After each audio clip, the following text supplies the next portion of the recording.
మన బాడీలో రక్తం బాగా పడాలి అంటే ఏం చేయాలని మీ ఉద్దేశం?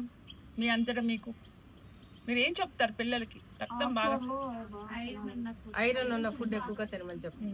ఆకుకూరలు, carrot. Iron is the best మాట. బాగుంది. బాడీకి ఐరన్ అబ్జార్ప్షన్ అవ్వాలి అంటే మనం ఏం చేయాలి?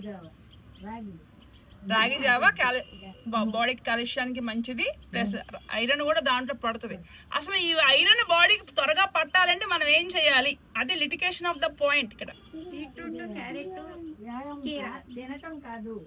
బీట్రూట్, క్యారెట్, గ్రేప్స్, ఖర్జూరా, అంజీరా ఇవన్నీ తింటే మంచిదే, కానీ వేగంగా ఐరన్ గా అవ్వాలి కదా బాడీలోకి వెళ్ళాక ప్రాసెస్ లో.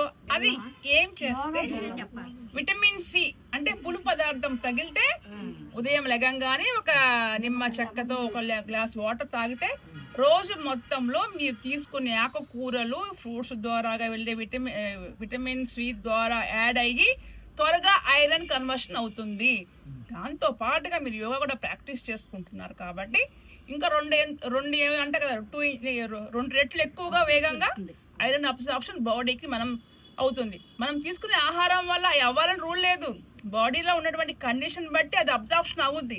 అబ్జార్ప్షన్ అవునప్పుడు ఎంత ఉపయోగం లేదు. విటమిన్ B12 కావాల్సి మనం తీసుకుంటున్నాం, గ్యాస్ టాబ్లెట్ వేసుకుంటున్నారు, ఏం సుఖం? అది అవ్వదు. విటమిన్ B12 మన బాడీలో తయారవ్వాలంటే గ్యాస్ టాబ్లెట్స్ మనం వాడకూడదు.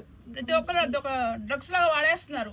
వచ్చినా రాకపోయినా వచ్చేస్తుందేమో అని వేసుకుంటున్నారు.